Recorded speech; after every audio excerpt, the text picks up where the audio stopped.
All right, I don't know what the heck happened. I think Google automatically booted my camera to save bandwidth, maybe.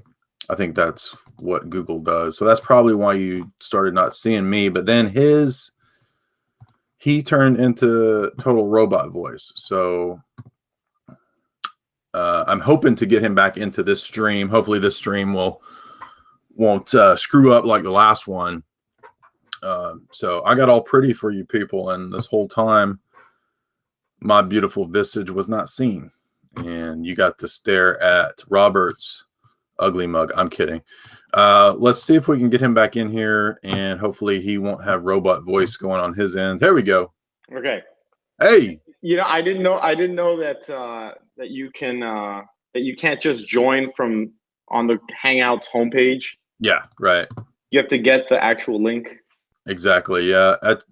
I'm trying to make sure here that we're good. Hold on one second. You can't just join from on the Hangouts homepage. Can everybody see me?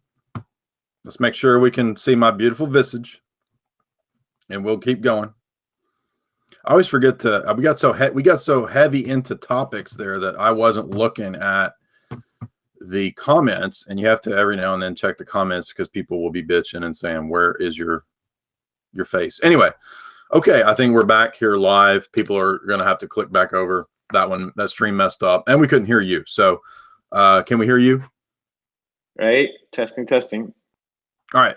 Cool beans. Where were we? We left off on. You were talking about how I said classical foundationalism is not compatible with the admitting of not classical foundationalism and all these transcendental arguments. So did you have a response to that?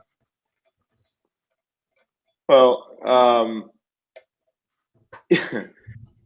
I'm not so, I understand that I may be delving into schools of thought that I don't even myself, I'm not particularly familiar with, but I don't see those as refutations on my argument. Okay, how many times do we have to refute your argument before? I'm joking. Well, So one of your questions, as I've tried to stress, is about what does it mean to say God acts? And I'm saying for our worldview, and I understand that you may not accept this or be familiar with it, and I'm not trying to stump you or be rude, but in our worldview, not everything that is true of human relations and actions is exactly equivocal to or exactly the same as what we would say about God. Okay, so that's where we left off. Right. You gave this example of the analogies and that they're not perfect analogies. And it's the same. It's the same. Guess what? It's the same from human to human, and it's also the same in any other worldview. Even if you're an atheist, you're ultimately only going to have to be able to say that what I know of another person is some approximation, because you're not omniscient. We're all finite. It's not possible to have anything about knowledge of empirical facts that aren't in some way proximate. When I speak of another actor, it is approximate. Mm-hmm. But when I speak of the universal truths of action as such, it's not approximate. I agree. It's exact. I agree. And the only way to justify those universal claims is through some kind of transcendental argumentation. And transcendental argumentation doesn't work outside of the existence of God. And why is that? Because of what we said the last 2 hours, and because that there's no coherent way to justify or make sense of all of these different transcendental categories or preconditions outside of the idea of there being the God that we describe. So not just any God, not generic theism. Okay. So here's where here's basically my response to that. There may be things, science, any type of science, a hard science or a soft science like my own, helps us gain knowledge of spheres of knowledge that were once not open to us. they open up access to these spheres of knowledge that at one time were not open to us. So, for example, quantum physics is a new sphere. Well, I don't know. Okay. Bad example. I'm not sure I believe in quantum physics, but Okay, I don't have a problem. Aristotle. Okay, you understand. I don't have any reason to believe that in the future there's going to be more spheres of knowledge tapped into using the different sciences, and maybe possibly even using religion. But just because I don't have access to those spheres of knowledge, or let's say there's a sphere of knowledge that you do have access to that I don't, that's a possibility, right? That still does not negate my proposition. My proposition is a logically true one, based on the definitions of the words. Okay, and that's why I call it. That's why it's a prioristic and axiomatic. But it's also synthetic because it tells me something new about the world, which is that problem that you said, where it's like, well, you're going to have an approximate understanding of somebody else that's acting. Yes, but at least I'll be able to identify what action, who an actor is and who's not an actor. And you're right. I may be tricked, and I might be in an avatar situation where I'm not actually talking to the person in front of me, but there's someone's puppet. Maybe they're God's puppet. But the thing is that that doesn't negate the laws that govern that action, whether it's an avatar or not. Those things are true and true forever. But there's no other way to think about action without those laws. Okay. People assume them on a regular basis when they talk about anything historical, including yourself when you write your books. Okay, look. Do you believe that everything is proven the same way? For example, is the way that we would go about proving something like logic or something in the realms of mathematics, is that exactly the same as the way that we would prove something in natural sciences, biology, the way that we would prove something that relates to mechanics, engineering? No, we have the a priori and the a posteriori. Okay. So what I'm trying to stress to you is that if there are different ways of proving things, then not everything in one discipline is necessarily equated in terms of its meaning and terminology in another discipline. Okay. I understand that. Okay. So what you think is a self-evident claim about beings and acts that's applied to the human economic sphere is not fully equivocal. It's not fully equated with what we say about who God is and why God acts. And so the flaw in your position is to assume that that God acting is exactly the same as a human acting. And I'm saying, by definition, in our view, in our worldview, who God is and what he does and why he does things is not the same as why humans do it. I mean, as scripture says, God's not a man. He doesn't need things. He doesn't do things because he lacks. So you're trying to take a definition. Okay, so why use the word action? Why? What do you mean? Why use verbs that imply action? Why use conceptual explanations that imply this thing that he does things like you just because when God reveals things about himself, like if we take the notion of logos, okay, this is not strictly exactly identical to the notion of logic. Logic as a discipline is not equated to Jesus, okay, but we believe that Jesus is he manifests himself in the mode of logos. Okay, that's one thing that we learn about God through who the logos is, according to John 1. But that doesn't mean that we believe that there's an isomorphic identification between what logos or logic is and who the person of Jesus is. So you're just confusing something according to the definition of one discipline and saying that every other area and sphere of life has to match up exactly to what that is. In our worldview, there's nothing inconsistent or incoherent about saying, because of who God is, that he's unique. He's different than that discipline. He's different than, there might be similarities in the way that he acts to a human action, but his acts, like creating the world, there's no human action that's equivalent to that. It's unique. That's why and if Christianity was true, if our position is true, then that's exactly what we would expect. We would expect there to be unique things like that don't exactly match up to human action. So it's a lot of atheists do this, which is it's a form of it's a form of anthropomorphism, where they take human qualities and they literally paste that onto God, and they say, well, that's stupid to say that being doesn't that he acts the exact same way that men do, and therefore God doesn't exist. No, that's again equivocating. So do you understand the idea of something being univocal versus equivocal? Like univocal predication would be when I say something has the exact same meaning as something else, right?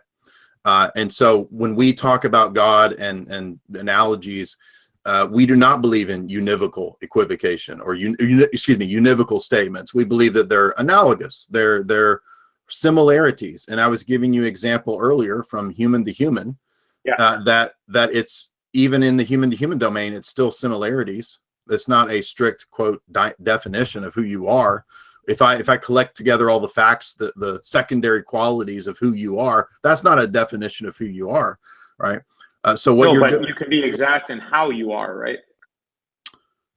You can have descriptions of secondary qualities, and this is the kind of thing that like Newton came up with, and these. There's no way to describe a person outside of their actions. There's no way to describe a person or make you can characterize someone, but you can't describe their character without talking about without referring to their actions.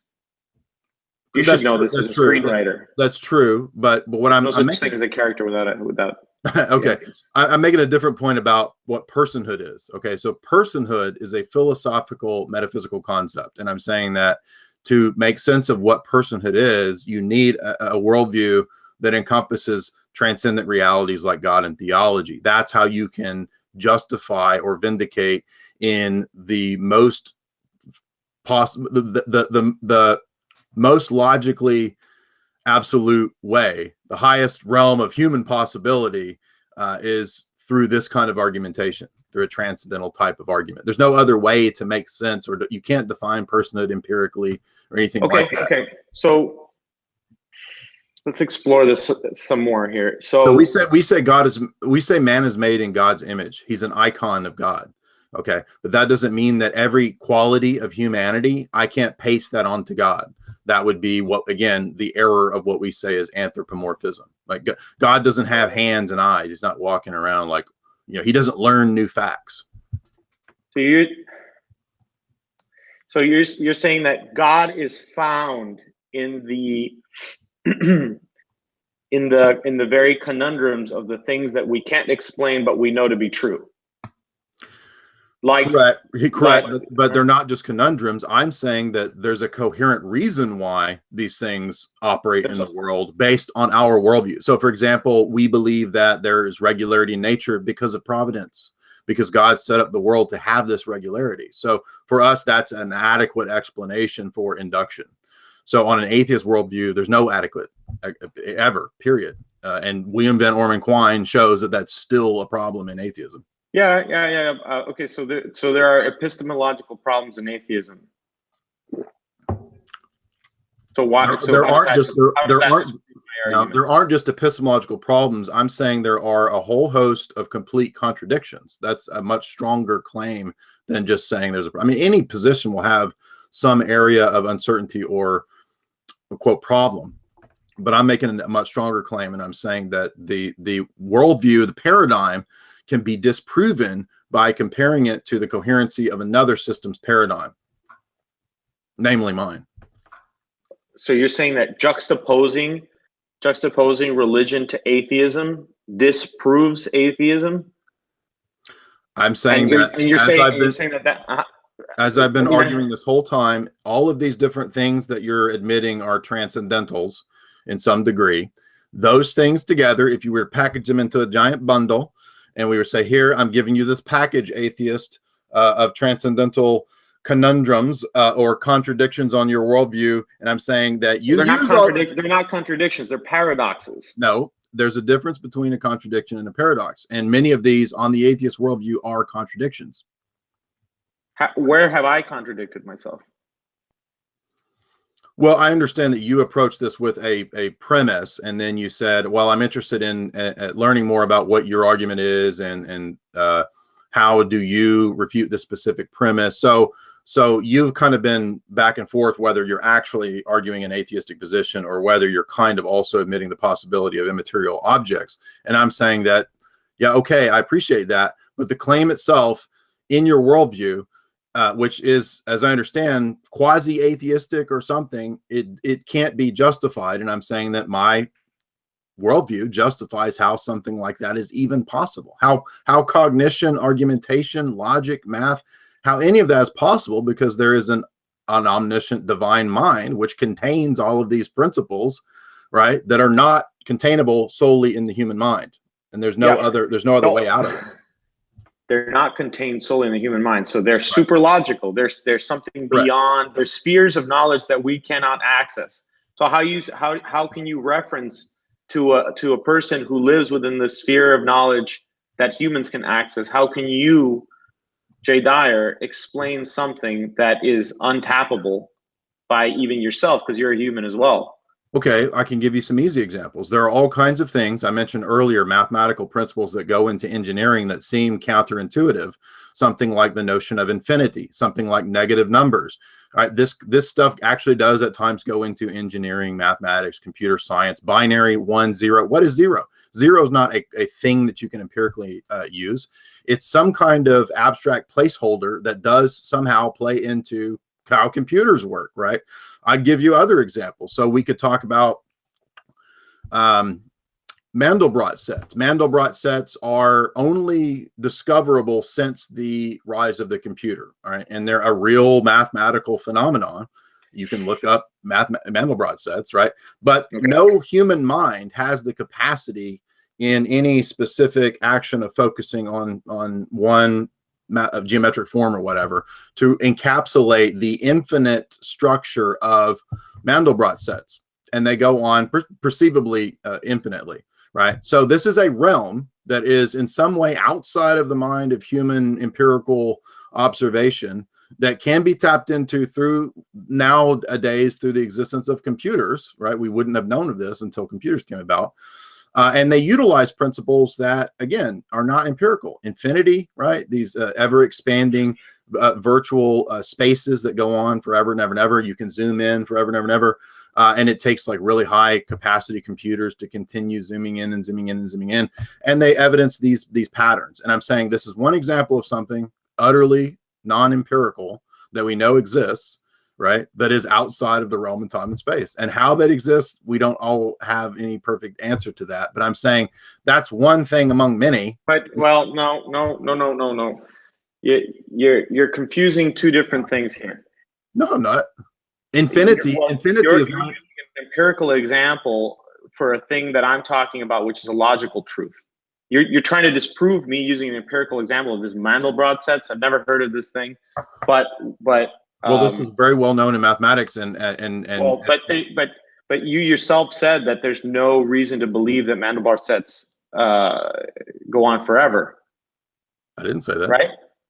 Well, you said that there's an epistemological problem with induction that to believe that you know the future of everything. Excuse me, that you know the future of the thing that you're looking at, that you're observing, and you think how it's going to act perpetually. No. What I was saying was that on an atheist worldview, there's not a justification for induction.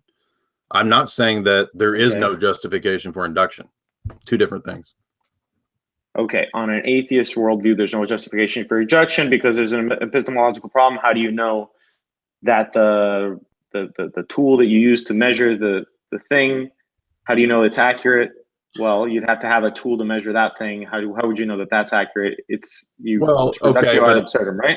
Okay, ultimately it's a reductio, but it's a reductio because in the atheist worldview, I'm not saying you, but I'm saying generally speaking, you have this sort of removal, this presupposition that there's nothing transcendent. And once you've started with that position and you argue that there's nothing transcendent, there's no immaterial realm or concepts or logic or anything like that, it's all has to be in some way material, you've locked yourself into a whole bunch of problems that are very, very difficult and impossible to argue out of. And so Agreed. 100% agreed.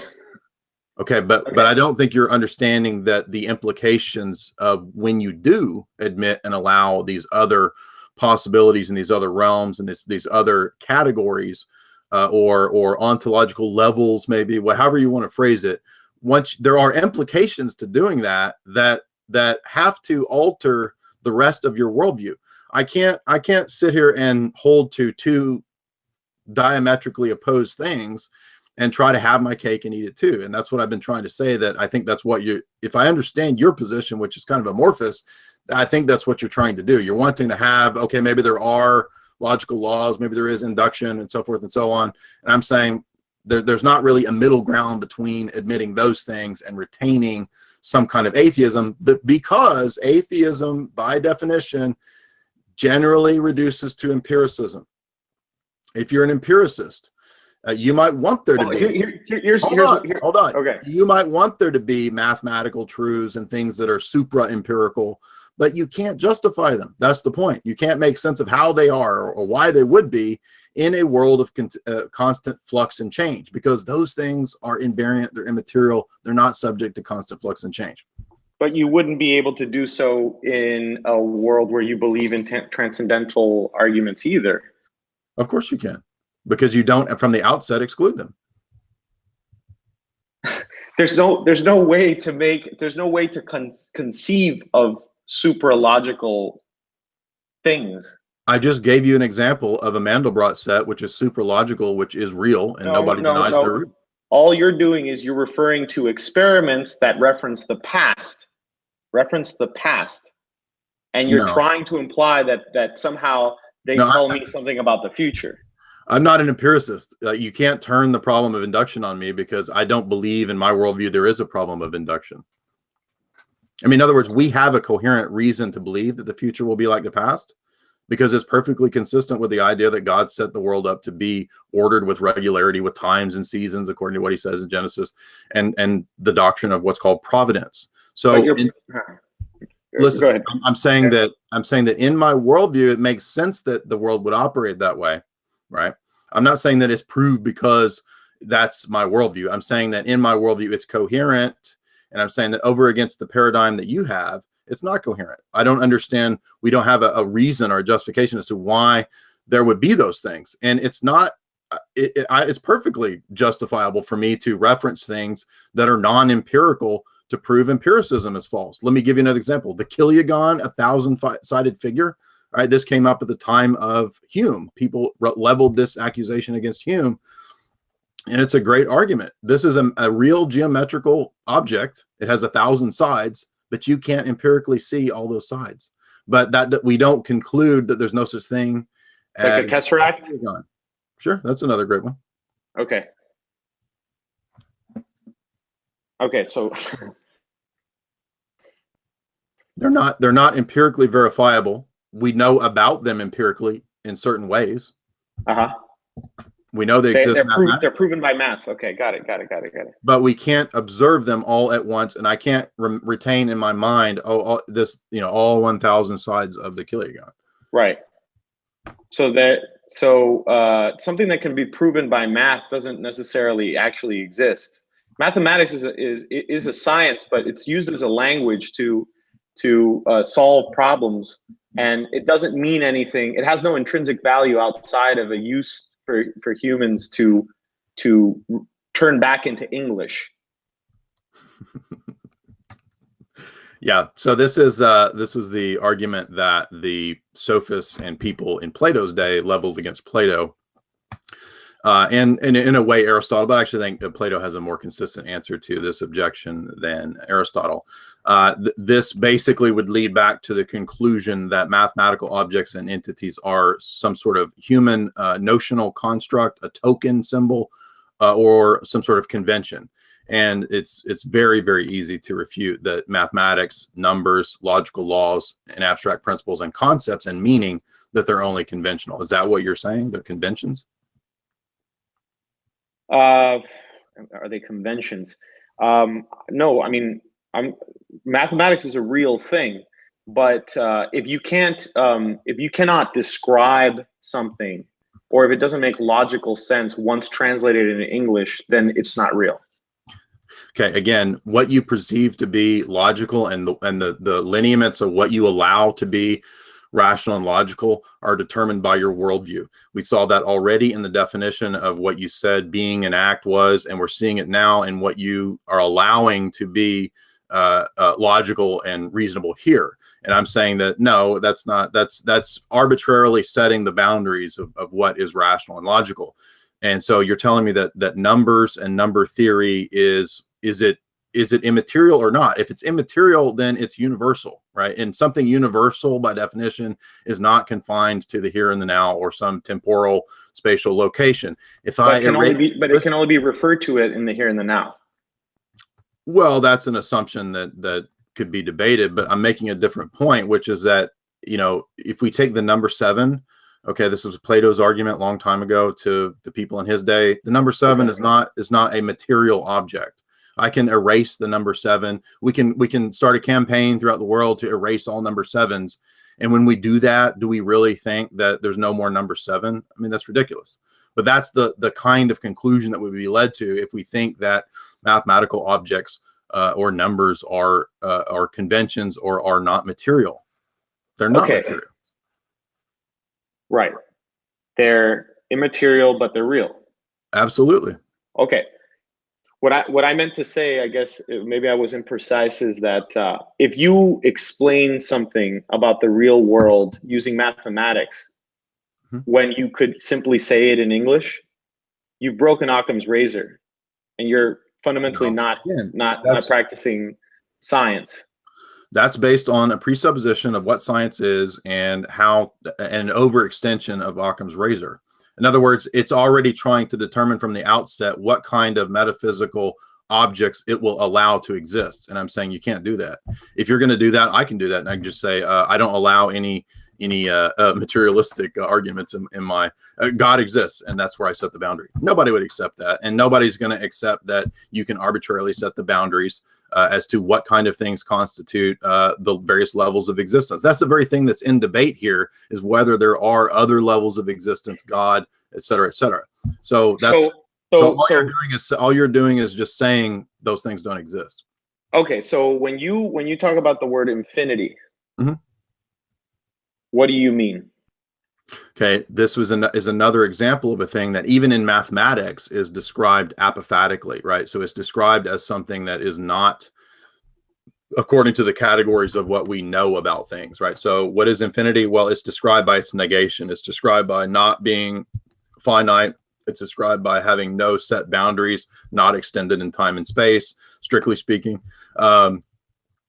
So that's a great example of something that I was going to use omnipotence earlier in the debate as something that is determined again within the paradigm as a whole. So for us, infinity is not a magical thing. It's not some special category of super knowledge, as you said.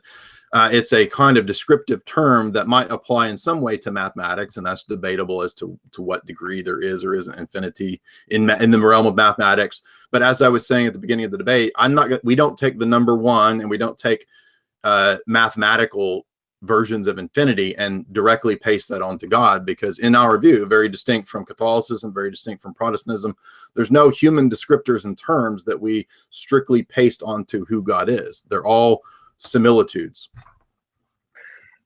Well, so I just wanted to put in here that the way that I know the practical sense in which I understand infinity to be used in mathematics is a symbol that says and continues on and on and on and on and on. It's pretty simple. It's not, it's even simpler than your understanding of infinity. It's a placeholder to say, and we keep going, and we keep doing this equation forever and ever and ever and ever and ever. Okay, I mean, this is a very obtuse debate about the how real numerical infinities are, and I mentioned earlier you could look at Jörg Cantor, who argues that you can demonstrate that there are. I'm saying it's not real. It's a symbol. It's a placeholder to say, and I'm replying to you and saying that it is real, and I'm saying that that's an obtuse debate about in the realm of mathematics that doesn't strictly apply over even into the realm of theology. Okay, that's fine. And I would say if somebody wants to argue about the ontological status of infinity, that's fine. I don't even have a problem debating that. I think Jörg Cantor shows with good arguments that there are multiple infinities in his presentation, and if there are multiple infinities, then I think that in some way infinity is real.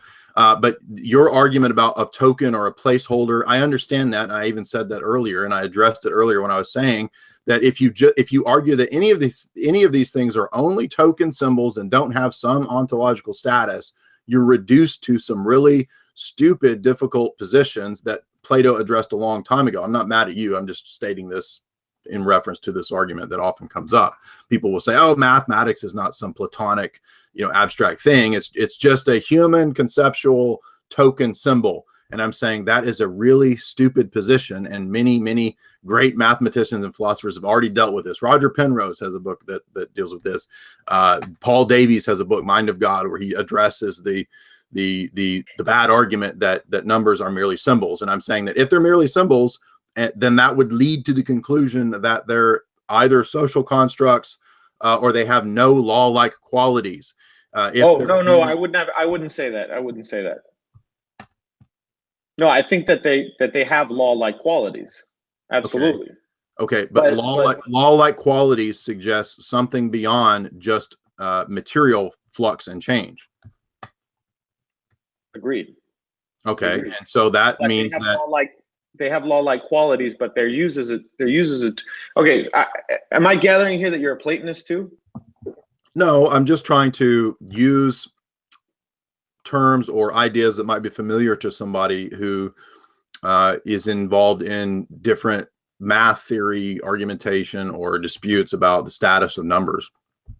And I'm saying that what you're trying to say, it sounds like these are just human descriptors of law-like principles. No. And I'm saying that you can't have law-like principles that are just symbolic tokens.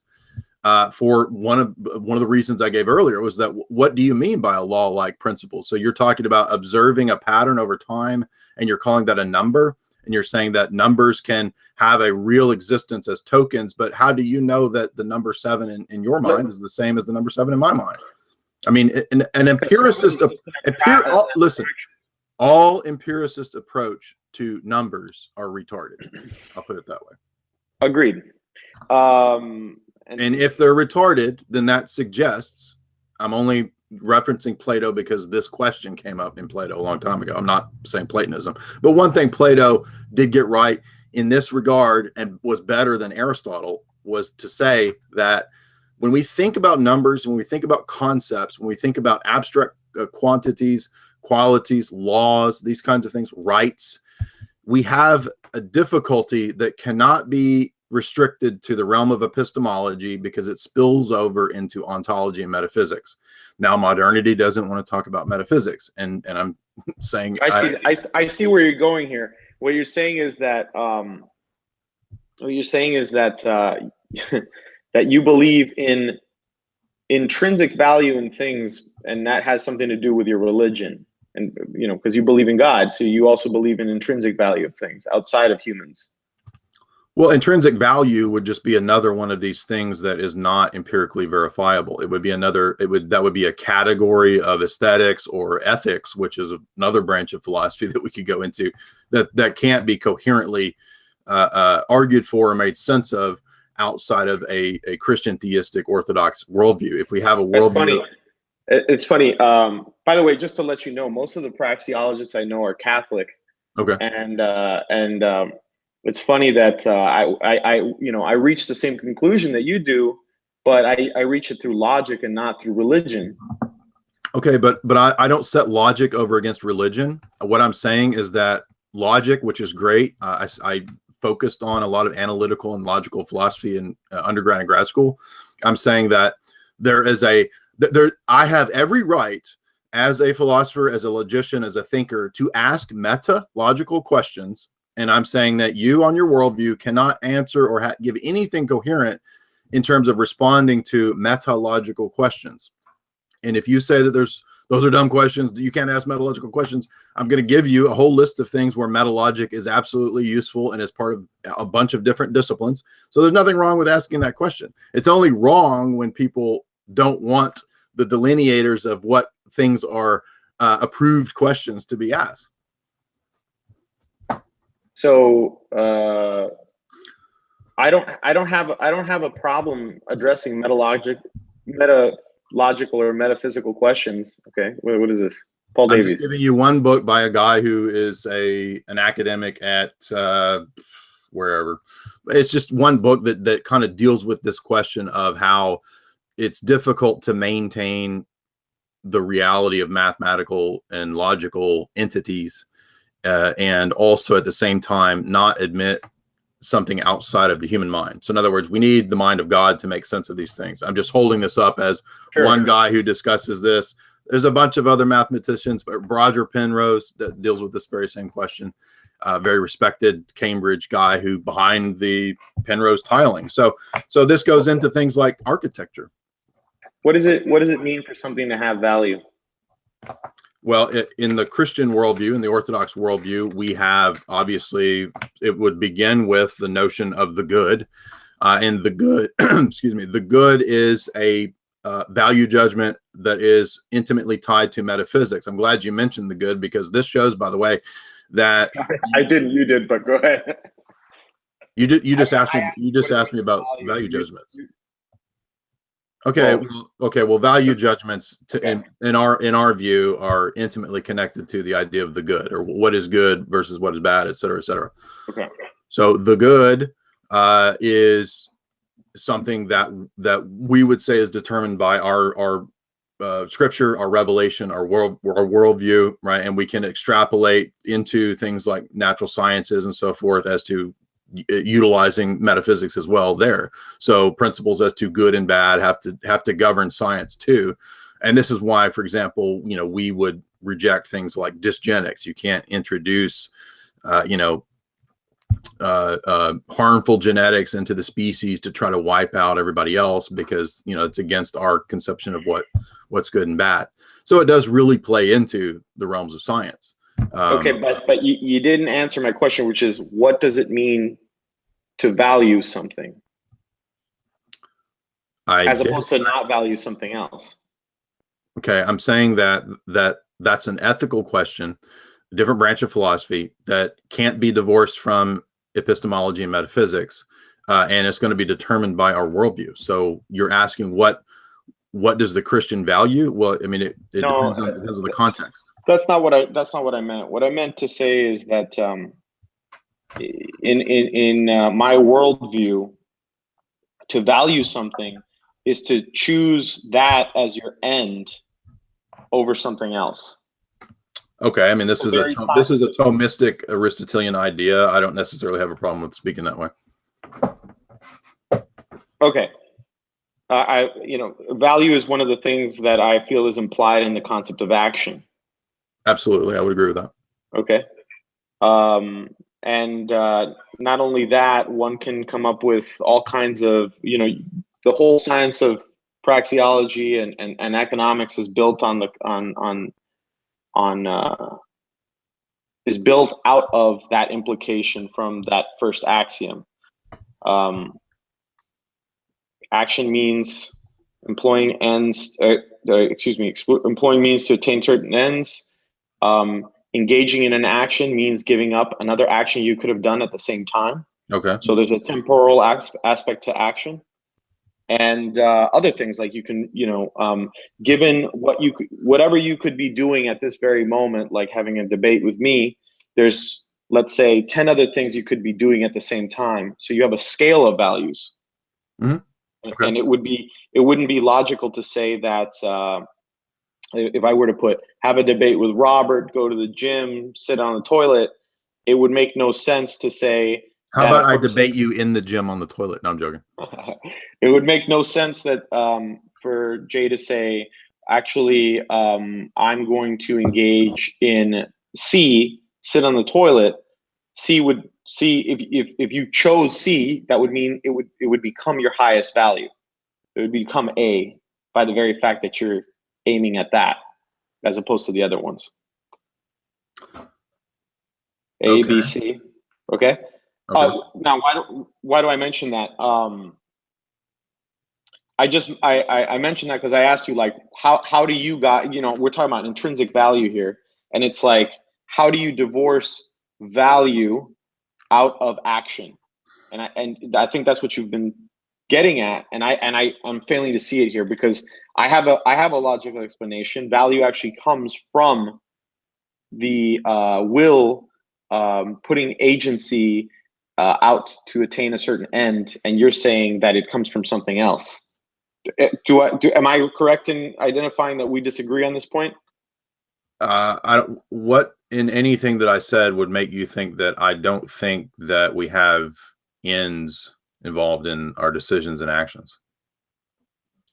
Because you saying that there's value in things, in creations of God, I think is the way you would put it. And he's the one that put the value in there, not the human. Okay, we wouldn't set up a dialectic between created goods and created ends and eternal ends. I mean, for example, if I love my girlfriend, it's not at the expense of something eternal. In other words, we can have a harmony between two different ends. I mean, even in human relations, we could think of possibilities where a person might have two different ends. You might I don't know, you might put money into your child's education, ultimately so that he can have a wife, right? So you're doing one action so that he can have an education, but ultimately maybe your goal was that your daughter go to college, not ultimately just to get an education, but also to find a good husband or something. I mean, so I'm lost at why you think this is somehow incompatible with what I've been saying. Well, I don't see how that is addressing my point.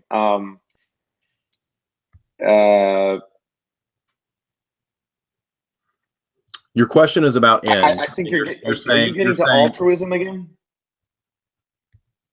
No, I mean, that's another loaded term, because I already admitted to you, like in the first hour, that I don't have a problem saying that if a person does something, say, because of the expectation of the afterlife, that they're still in some way doing it to be self-referential.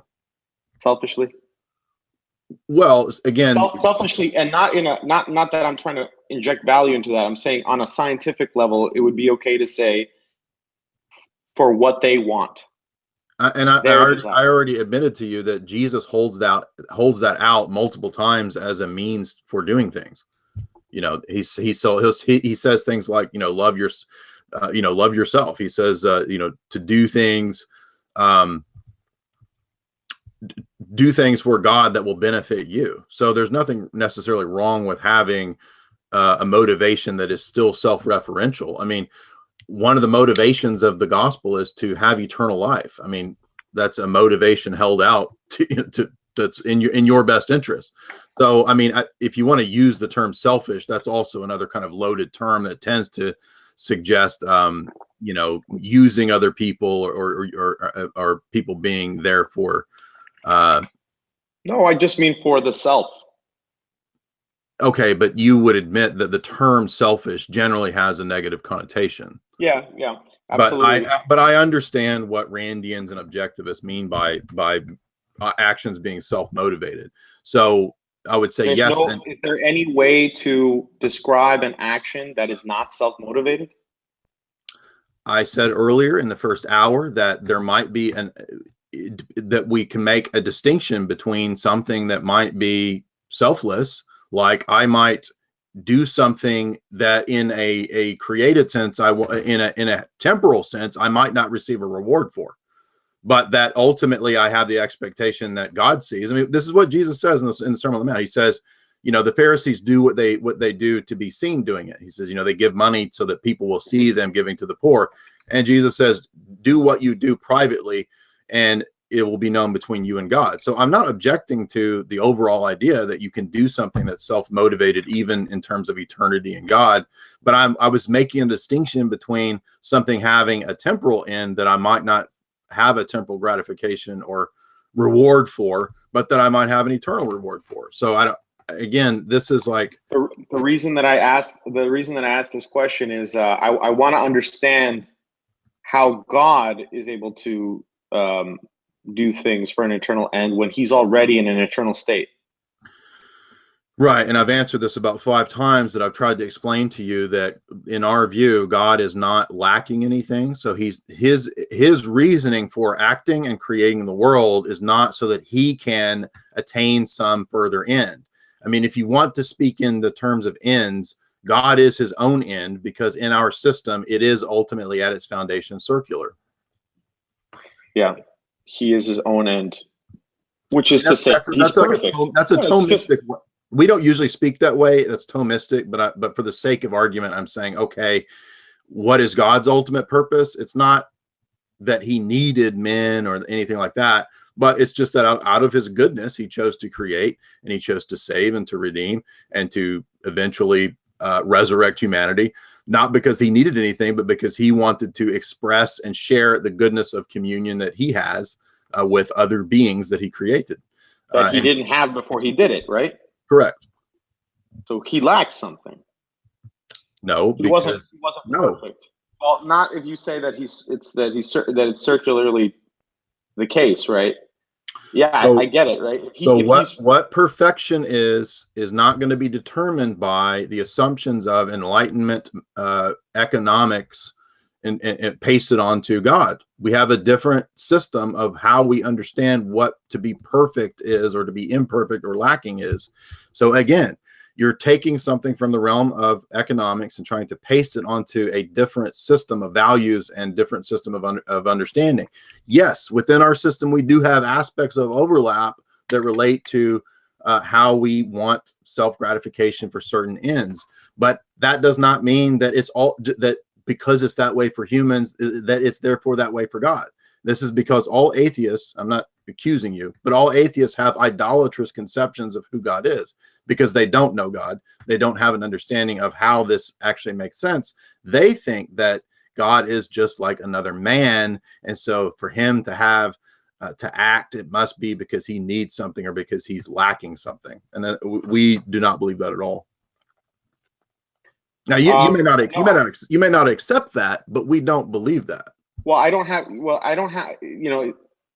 I think that I'm going to stand with people that are listening to this debate in saying that I don't have a way of conceiving of an action that a purposeful actor employs that does not fall under the conditions that the way that I've described it. I don't see how one. It's just the argument is quite logical as far as I see it. It's. No, I mean that's why the actor. Yeah, I get it.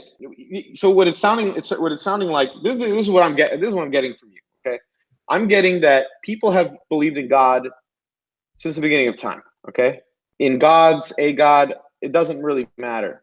It does matter. Like it does matter because what kind of deity we're talking about is crucial to trying to make sense of the questions that I raised about transcendentals in the first hour. So it does matter. So the flying spaghetti monster is very different from the God that I'm talking about, very different from the God presented in the Torah and in the Gospels. Very, very different. No, I understand that. Okay, so people have believed in your God for 2,000 years. Well, we believe that our God is the same God of Moses and of Abraham and Isaac and Jacob. So the same one in the Torah? Absolutely. You just said that your God is different from the God of the Torah. You literally said that a breath ago. No, I was saying that our God is that God, and he's distinct from the other pagan gods. Got it. So this God, this conception of God, has existed for a certain amount of time. Okay? Right. And it sounds to me like, and I can only speak right now since you're representing Eastern Orthodoxy and I'm not well versed in Catholicism, it sounds like to me like Eastern Orthodoxy has built an edifice, a system where they have some justification theological justifications for why they believe what they believe, and it's a very detailed system. But ultimately, whenever there's some sort of problem, they change the definition of words, is what it sounds like. No, again. Well, but so what is an action? Explain to me the rules of an action that does not start off with a dissatisfaction. I want to be very technical here. Do you understand? The end is dissatisfaction, then it starts with a dissatisfaction, does it not? Okay. Logically speaking. Do you understand that I spent in the first hour a specific detailed response of how the way that you understand those loaded terms is going to be determined by your worldview? And you seem to agree with that, right? Yes. Okay. I agree with that. So if that's true, you can't just reassert to me your initial argument as if I have to then give up that first hour of the conversation and say, no. I'm clarifying here, I guess, what you said in the first hour, which is that the worldview. So now let me get to the crux of the thing. What you're saying is that fundamentally, because we approach things at a different worldview, there's no way to have this debate. Do I understand you correctly? There's no way of you to convince me using logic of your worldview. No, I did that earlier when I showed you that all of these things that you presuppose don't make sense on your worldview, and then you're turning around and you're re-asking my worldview. Yes, and you're re-asking me the original question that we spent an hour parsing apart. It's like, okay, I see all those points. Now let's forget all that and let's start over with the original objection. No. I've been paying attention. I've been keeping notes. Right. To the best I can, and I understand what you're saying. We've gone through the parts here. And I've even addressed the specific point about ends and selfishness and all that. So again, where is the specific objection? And you're saying, I don't know what act is in your view. I don't get a clear idea of end.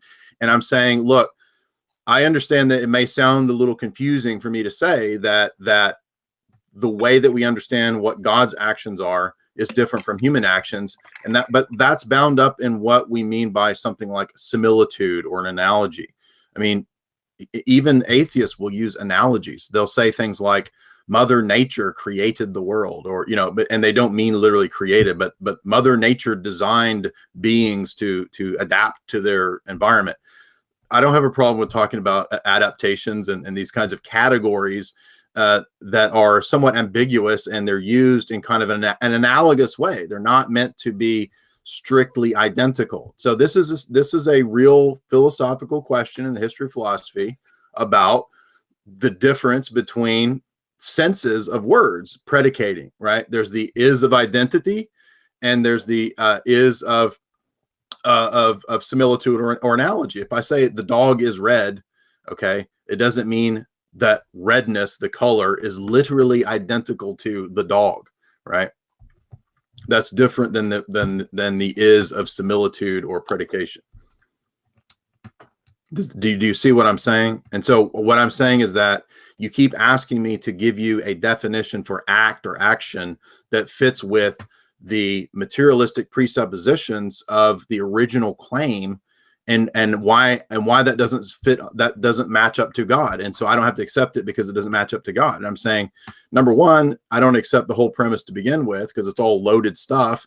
And I'm saying that if your presuppositions don't work, then you can't keep asking me to give you something that's not possible.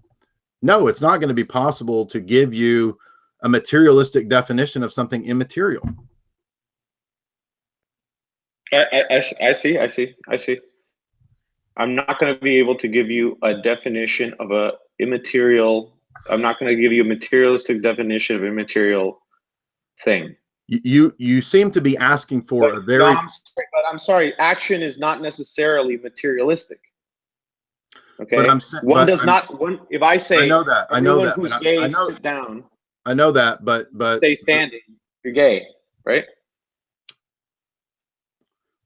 I know that, but I'm saying that the original argument's premise in the context from which it arises, that worldview, that's why I was talking about classical foundationalism, that presupposes a certain kind of way to ask the question of what an action is, or what a being is, or what will is, or what telos is.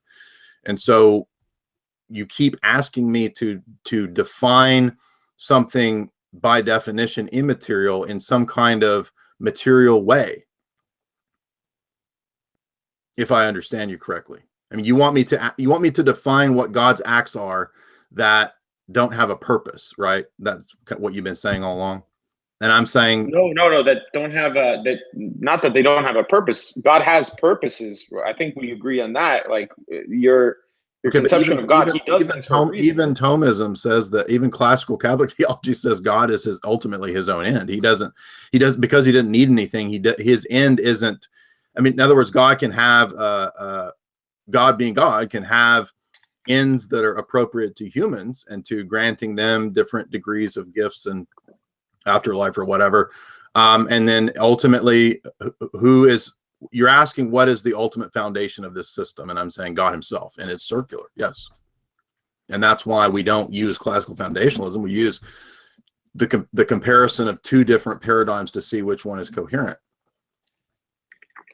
You're saying, give me on my worldview a definition of something that I will accept in my paradigm, right? That I think is problematic in your paradigm. Only because I'm human, and only because I have one way. I only have a certain universal set of rules under which my brain works. And you already admitted that there's all kinds of things like that, universals, that don't fit into that temporal paradigm. So, okay. So you're saying that when I've admitted that I don't have a way of describing what logic is, that becomes a transcendental argument because I'm basically just accepting it as a given and moving on. You're saying that I'm saying you can't answer your own question on your worldview because it's confined within that system, and it doesn't have a way to reference things outside of that system. And once you do reference things outside of the confines of economic theory or something like that, okay, then you've stepped off into the realms of philosophy. Like, you can't start asking questions of what being is and what. If I say, what is the nature of man? And I say, I've just answered it. The nature of man is to reason. Is that classical? Or is that a classical foundation in the way in which I'm asking the question? Or is that a theological way in which I'm asking the question? Well, I mean, it might be confined to certain disciplines pragmatically. What is the nature of man? The nature of man is to reason. Okay. The question answers itself. Number one, I don't accept that is strictly what man's nature is, because we have a very precise definition in our view of human nature. Okay, so it includes certain faculties, will, soul, et cetera, et cetera. That's, for us, that is what human nature is. And it does include reason. But I'm not going to, again, equate and smash down into some sort of scheme the idea that reasoning is man's nature. That's ridiculous. I mean, man's nature includes a body. A body isn't reason. So how could man's nature be reasoning? Okay. Reasoning is a faculty or a function, an energetic process of the intellect that man engages in, but it is not strictly equated with his nature. Okay. And if I were to say the nature of man is to act, you'd also say that's too truncated, that's too smashed down? Acting according to one's will is a faculty or function of human nature. It is not strictly human nature, correct? Even if we agree that even if we say that action implies that there's a will, mm-hmm. Okay, a transcendental thing, mm-hmm. Even then, it's not. Even then, the nature of man is to act. is not true? Okay, again, I'm being very precise about our Well, I'm the view. one that's trying to be precise, and you keep saying that in my attempt at precision, I'm missing a bunch of stuff. Right, because I hope you understand that. That's why I can't just concede to you completely, is because I am trying to be precise here.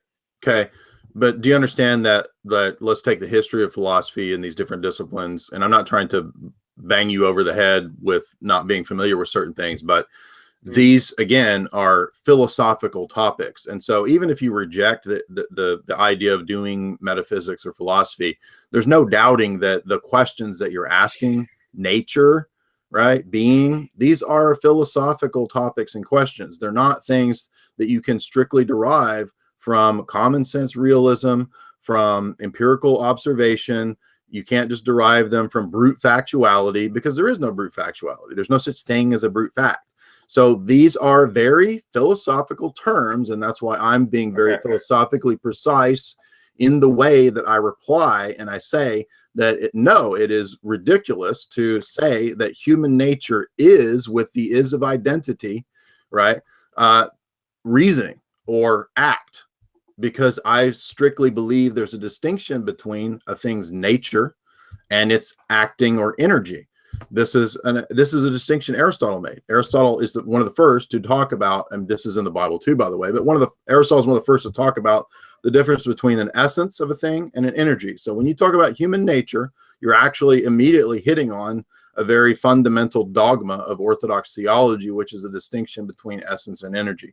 So human nature is distinguished from human action. And this should be obvious if we think about it, because you are not the same thing as the act of building a building. You are not the same thing as the building. I might learn. Okay. I might learn things about your nature when you build a building. I might learn that, oh, well, it's obviously, some kind of guy who's interested in this and that, and in a strictly scientific sense, you can say scientifically that he valued building the building over doing something else. Okay. I'm trying to show you that's how we create the foundations of the science that I practice. But okay. I think one of the problems that we have in this discussion is the idea of philosophy of science. So you're using a lot of things that you believe, and I'm not saying that you're wrong in your science. I'm saying that science operates on a lot of assumptions about terms and meanings and words that it's not usually familiar with, because most people who go to college and study a hard science or soft science, they don't take a lot of philosophy. So I'm not faulting you, but I'm saying that it's not really possible to skirt around the philosophical meanings of these things, because they're very important to me in my worldview. In other words, my whole worldview collapses actually if I collapse actions into nature, right? So for us, essentialism, or the ideas of things having natures, this is very important because it was tossed out after Hume and Kant and Locke and the Enlightenment. This is no longer used usually. So you're using a terminology from economic science that you do. I'm not faulting you for that, but I'm saying I can't really interact with that without giving you the precise definitions that we have in what we believe is a revealed anthropology. So you're talking about anthropology and you're saying very loaded philosophical terms, and I'm saying that we have a very precise meaning for those things. And yes, you can. I can definitively show you that confusion in that area or messing up in that area leads to stupid ideas. It's preposterous to say that man's nature equals and is identical to his reasoning. It's obviously not true.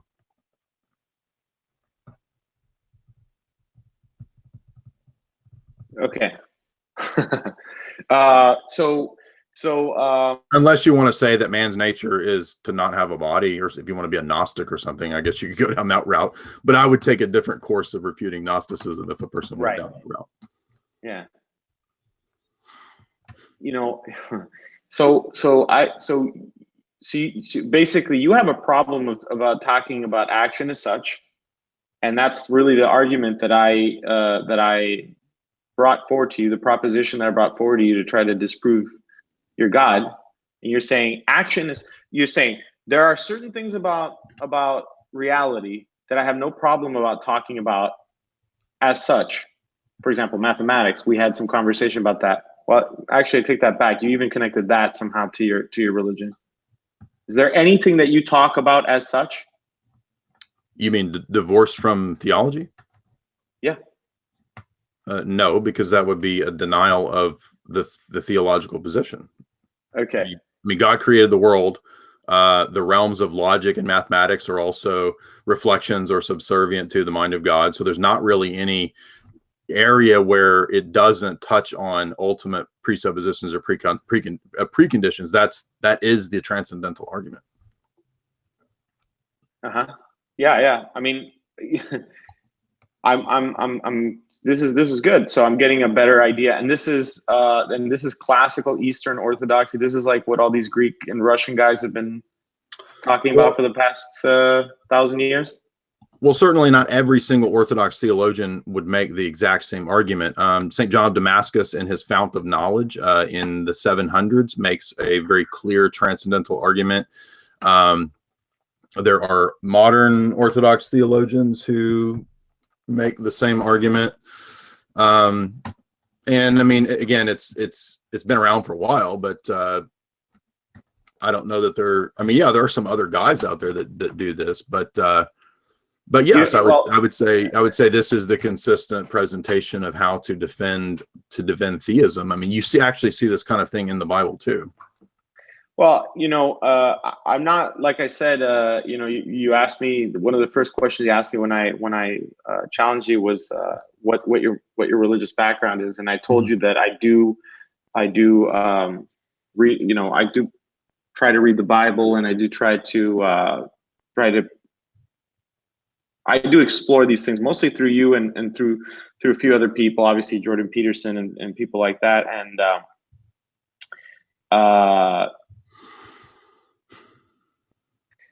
I've reached similar problems in the practice of kind of teaching praxeology to people. I've reached these problems like, for example, when we start to talk about markets, and that's what economics is. Economics is the branch of praxeology that talks about market phenomena. Mm-hmm. When we started to talk about markets, when we started to talk about interpersonal relationships, interpersonal action, two people, more than one will, we have to come up with these. We have to again address epistemological questions, and as well as address questions of ethics. And so, I've been dealing with this kind of problem for the past, 7 years or so, where it seems like there's one of the ways that a lot of praxeological teachers like to teach is they like to say that praxeology is a valueless science because it teaches about action as such. So it says that it studies, it'll say it can say without making a value judgment, it can say to anyone your means are antithetical to your ends, and in that sense it's value free. Okay. But one of the things that I've been because it has to address ethical questions just in order to be a coherent science, in the past few years, I've been kind of reaching this conundrum where it's like, can ethics and praxeology be divorced? And I'm kind of coming to this conclusion that no, they can't. Correct. And yes, I have an essay that I wrote about this topic where I was trying to make the point that any one of the disciplines of philosophy, so for example, philosophy is ethics, metaphysics, and epistemology historically. Any one of those branches will in some way kind of assume or presuppose or necessarily entail one of the other branches or claims in those branches. So there's no such thing as a strictly, say, ethical argument that doesn't also in some way involve metaphysics. For example, anytime I make a value judgment claim or an argument about ethics or something like that, I am in some way referencing some idea or concept of the good. So whatever I think the good is, or whether it exists, or whether it's material or immaterial, whatever, God, whatever, I'm still in some way referencing or using the idea of goodness. Even if I'm like a Satanist, then I still in some way have a conception of, oh, well, it's good for me to just completely do everything for me or whatever. So the point being is that you can, I think, definitively show that any claim in any specific discipline actually does entail and include arguments or ideas or metaphysical concepts or whatever from other areas of philosophy or other disciplines. And in fact, if you notice, that's what I was kind of doing with you in the very beginning. So from our perspective, no, there's absolutely no way to divorce value judgments from science, or to let me give you one great book on that. Actually, all science is a holistic. We practice. do not believe there's such a thing as neutrality. And so, for example, how do I show that there's no such thing as neutrality? Well, here's one good book from a famous philosopher of science, Michael Polanyi. And Polanyi, who is a Oxford Royal Society dude, has been writing for decades, very, very well known. I'm not saying it's true because he's famous. I'm just saying that he's a good proponent of, I don't agree with all his positions, but he's a good proponent of showing that it's really impossible to have logic, science, and scientific method and process while strictly being neutral with no value claims or judgments. There's no neutrality. Right. I think he effectively shows it, and it's a very short book. One of the things that we've talked about, at least with my colleagues, is like every action has every human action has in it it values life over death. Yes, that's metaphysical. Because you require life in order to perform the action. That's ethical and metaphysical at once, and you can't divorce them. In fact, your original claim about actions and ends, I mean, telos is a metaphysical question. Right. Well, I can't say that you've converted me, Jay. Well, I don't expect one single debate or conversation to necessarily convert people, because usually it does require a lot of fleshing out. And we're talking about disciplines of philosophy and history, and the Bible's a big book and all that. So I understand that it's not like one debate or argument solves all possible questions. That's not really possible, but I do think that I have effectively shown that the original argument really only works if we accept your paradigm. And what I'm here to do is compare paradigms. Yeah, I can definitely accept that my argument doesn't apply to the thing I was trying to disprove. However, having seen all the positive effects of my science on the human realm and understanding markets and things like that, I still think that it has a value, even I mean, but I consistently said that I'm sure you make progress and do great things in your discipline. I never denied that. Right. Yeah. I believe that there are plenty of atheist engineers or scientists that make all kinds of discoveries, because really, what the people are doing in their disciplines doesn't necessarily prove or disprove their overall worldview. Just like there are plenty of theists who are engineers as well. Yeah.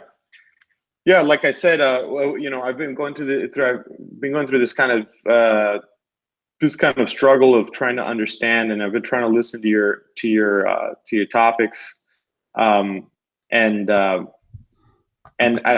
can see now why so many people at the Mises Institute, why they're all religious and praxeologists at the same time. And okay, I always had trouble seeing how they could compartmentalize that, but I can kind of see. I'm starting to see how how they don't see a contradiction there. In that, and very much like you've said that you've mentioned that there's a lot of physicists and other scientists that that also believe in God, and they don't see a contradiction. Doesn't von Hayek have a book critiquing scientism? Yeah, well, von Hayek is the student of Ludwig von Mises, who Right. created, he invented the terminology and he was the one that coined the synthetic a priori argument, like I guess a little under 100 years ago. Are you familiar with Mises? Well, actually, I mean, Kant's the first to coin that argument, or do you No, mean, no. you mean in I'm the saying economic sphere? in the economic sphere, he Okay, made this. He okay. made this synthetic a priori argument I see. that because people, I guess there's some. I'm not well versed, but I guess there's a lot of people that say that Kant never produced a synthetic a priori. Correct. Right. So my understanding is that Ludwig von Mises is the first person to actually present a tenable synthetic a priori.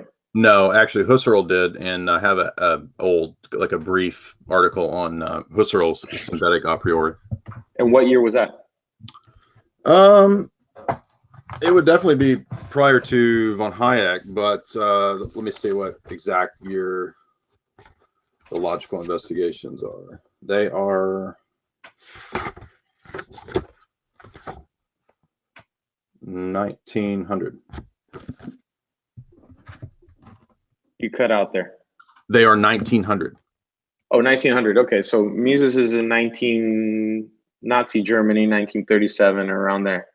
Okay. Well, he probably read Husserl, actually, because Husserl was, I think, dealing with National Socialism, and maybe he had to leave or something too. But I can't remember all the specifics of Husserl's life. But I will say that this book, well, it's a two-part book, but this book is very technical, very in-depth. And so I'm not recommending it because I think it proves theism. But what he does show in this is that bare scientism doesn't work.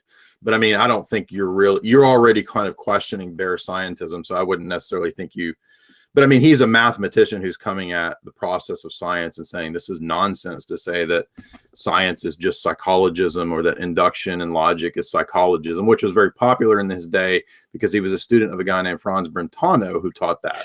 So, but what I would say to you and to anybody who might have a similar worldview to what you're putting forth here, I would say that the structures of scientific revolution, I think, shows that science is not strictly neutral, that neutrality is a myth. That doesn't mean that people can't progress in their disciplines, but that's despite their atheism, not because of pretended neutrality. So the first thing I would say is Michael Polanyi is a good refutation of that idea that bare scientism is value free and all that stuff. I would say, how the heck do you get from the idea of mathematical concepts to maybe there might be a mind of God? I would say Paul Davies' book is really good. All these books are fairly short. A specific critique of like Darwinian ideas, Wolfgang Smith's Cosmos and Transcendence is very good. And then finally, what does this have to do with orthodoxy? One good book is a very small book, Lars Thunberg's dissertation, or summation of his dissertation, Man and Cosmos, about Maximus the Confessor. I'm going to read all of these, by the way. So stop pulling more out, because you're going to make me get lost. Well, those are all fairly short. I think the only one there that's Mind of God's like 250 pages. So the rest of them are like 100, 150. So those are pretty easy reads, and they give they will show you kind of where I'm coming from. If people want to look more into the history of like orthodoxy and the transcendental argument, this is a good book, Irenaeus and Orthodox Apologetic Methodology. But I mean, that's pretty precise. You know what I mean? Now let me plug a book here. So this is Human Action by Ludwig von Mises, and this is a treatise on economics, but it's really all about praxeology, and it only delves into economics in the halfway point. And then, would you agree that where we might be at odds would be, for example, Orthodox theology has a very specific anthropology, and it's very different from the tendency in the West, especially after Augustine, to have in the West, you have the tendency to have a dichotomy, a body and a soul, intellect, or psyche. So that's what becomes normative in Roman Catholic theology. And then by the time of the Enlightenment and all the deists and the French Revolutionary guys, you basically get man as a body and some kind of reasoning capacity. Plenty of debates over whether he has a soul, a mind, or whatever. Now in our days, the question is, how can we justify consciousness? Is it all predetermined? Is there free will? So the only reason I'm saying all this is just to be very clear. And, it might be 5 years down the road when you hear what I'm saying and it makes more sense. I'm not trying to be arrogant, but it took me a long time to really get to the bottom of this, is that you have two different anthropologies that develop in the history of the ideas of the East and the West.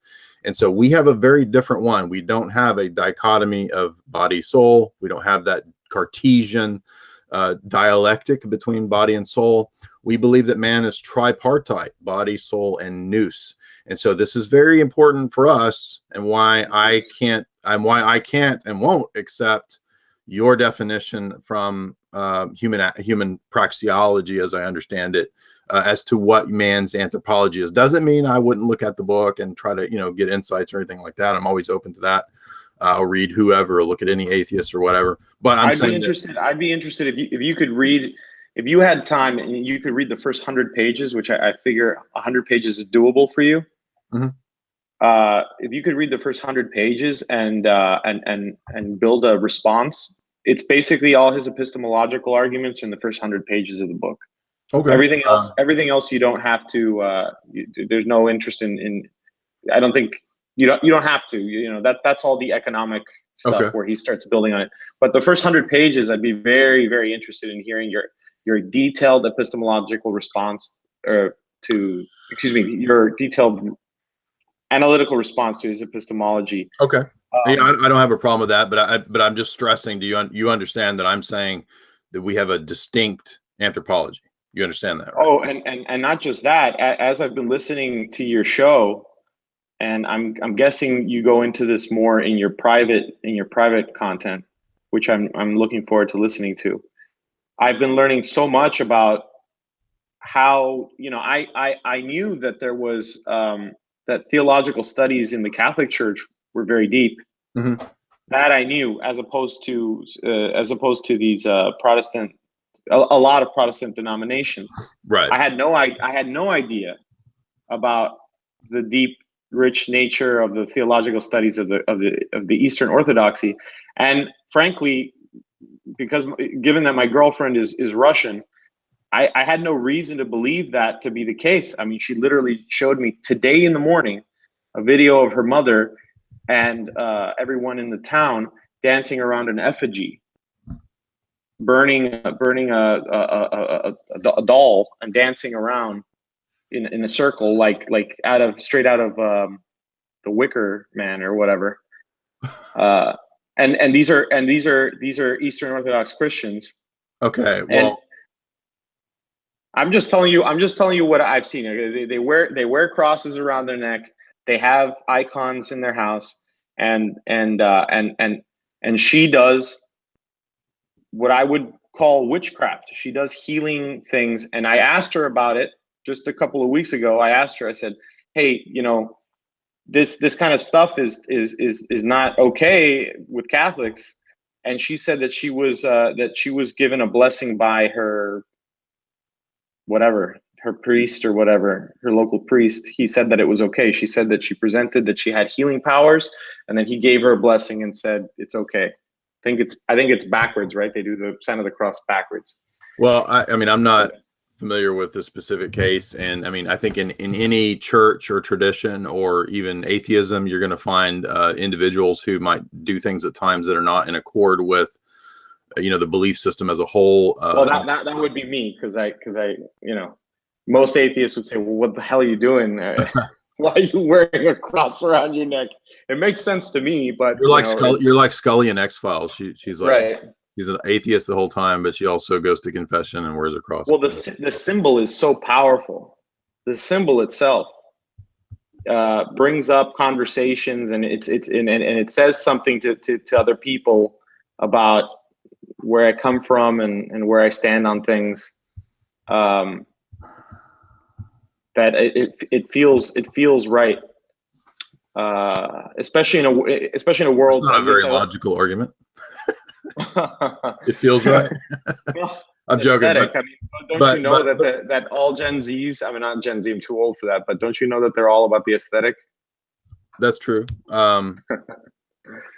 Yeah, I mean, I live in New York City, by the way. So you know that there's a lack of this symbol oh, everywhere. okay. You Well, know, yeah, I it's a mean, really godless place. yeah, I mean, I've been to New York. I mean, you've got any of the national churches or ancient churches or ancient traditions, you're going to have village people who engage in superstitious activities. But I mean, Tarot cards. yeah, sure. Yeah, I'm just saying that the level of mysticism that I've encountered in Russia, I don't want to speak for I've never been to I've never really been I've been one time to Greece, but in Russia, the amount of mysticism, especially amongst the females, is like, my God, it is hardcore over there. Hmm. A lot of witchcraft stuff, but they still consider themselves to be Orthodox Christians. You're not familiar with this? Well, I mean, I am familiar with the rise of different alternative religious movements in Russia, and I do know quite a few Russian people, quite a few Russian Orthodox, but I'm not familiar with the specific dancing around an effigy or something. But I mean, this is kind of, I mean, I'm not sure what that is supposed to prove or disprove, because that you can bring those kinds of arguments out at any time for any group. I came to the conclusion when I was in Russia. I was just there in January. I mean, So have you ever been to the Caribbean? I mean, there's plenty of Catholics that engage in Santeria. There are plenty of plenty of the Puritans had witchcraft practices in New England. I mean, it really has nothing to do with the truth or falsity of the religion, in my view. And I'm not saying that. I just came to the conclusion. I came to the conclusion that that the religion had been so outlawed there for such a Correct. long time that they kind of lost their way a little bit, and Oh, so absolutely. Yeah. and so they're kind of they're trying to come back to it, but they're like confused about some of these things. And I took the effigy as being harmless. I mean, it was just a bunch of, seriously, just village people just dancing around, but it's also surprising. It's like unbelievable how strong that is over there. It's interesting. And and as someone that could potentially be swayed over to your side at some point, um it, it, uh it I have to already start making decisions about whether I want to be around people that practice witchcraft, or something that could be conceived as witchcraft. You have to. I mean, Well, I mean, if I marry her, I'm going to have to decide whether to get married in a Catholic church or an Eastern Orthodox church. right. Well, I mean, and one of us would have to convert. yeah. Well, I mean, I would make my decisions about the religion based on the teachings of the religion as a whole, because again, I mean, you could go to a Catholic church and find a gay priest doing a hippie rendition of John Lennon's greatest hits during mass. I mean, would you want that guy to marry you? I mean, you're going to find those kinds of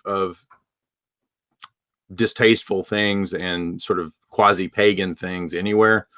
So I mean, you're asking more of a practical question, which I think could be addressed down the road, and in terms of specifics. I've never seen in any American Orthodox churches that I've been to, I haven't seen any specific occult practices or anything like that. But again, I don't deny that in Romanian villages or Bulgarian villages or Russian villages that this kind of stuff goes on. I'm sure it does. Yeah. Yeah, and then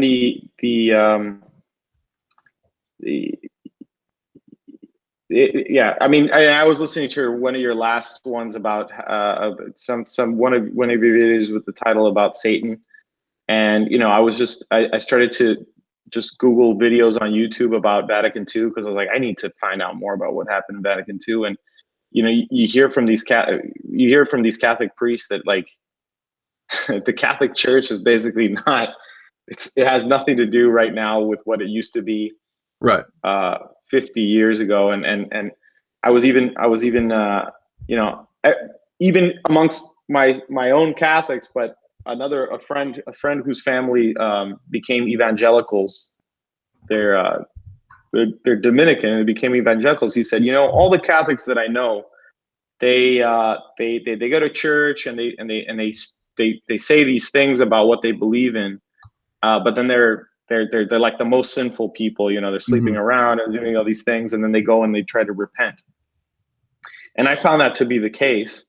But as I was watching these videos about Vatican II, I get the sense, of course, I don't know the whole history. You can probably answer this in a second. I get the sense that wasn't the case prior to Vatican II, that they were actually relatively pretty conservative. To be a Catholic was quite a conservative thing prior to 1961 or something like that. Well, certainly there have always been what you might call cafeteria Catholics, or people who didn't take their religion seriously and did whatever they wanted to. And I mean, that's always going to happen. Jesus even said that would be the case, that the church would be mixed with phonies and true until the end of time. So that's never going to be completely rectified. And the church is a hospital for sinners, not a social organization for saints. So, I mean, that was kind of an old heresy that was rejected in the church in the first few centuries. Are we going to have this puritanical, perfect community, or is this a hospital for sinners? So what won out was the hospital for sinners view, and that's what the church has always been ever since. But yes, post Vatican II, the problems got a lot worse, but certainly it's not very hard to demonstrate that the problems in Roman Catholicism were far prior to just Vatican II itself. And that's why many turn of the century popes were already warning and condemning problems in the Roman Catholic communion, specifically Leo XIII, Pius X. Many of these encyclicals, and then in 1928 you have Mortalium Animos by Pope Pius XI, which specifically calls the kind of religious syncretism and interreligious prayer and celebration of whatever kinds of ceremonies. It calls it basically a heresy and a apostasy from the basics of Christianity. So yes, that is unfortunately what happened in the West. We believe it's an outworking of a long strain of bad ideas in Western theology. So again, I think that ultimately it's about the position, the worldview, the teachings of that institution itself. It's not about you're always going to find sinners and bad people and hypocrites in these different communions, and you're always going to find hypocrites anywhere. I mean, this is really, in my estimation, this is a bad argument against religion or all those bunch of hypocrites. There's hypocrites everywhere. And by the way, if you're not a theist, on what basis is hypocrisy wrong? I mean, hypocrisy is only wrong if there's some kind of like moral standard by which we can say hypocrisy is wrong, which most people who are relativists don't have an objective moral standard. So anyway, yeah, those are different questions that we can delve deeper into maybe down the road or something. But yeah. I think I'm going to have some dinner. This has been a good debate. Hopefully people who listen to it got something from it. Yeah, thanks. I appreciate you. I appreciate you taking the time. Absolutely, I appreciate. I'll see if I can challenge. I'll see if I can come up with some arguments. I'm going to read through your books, and if I think I've got something for you, I'll come back.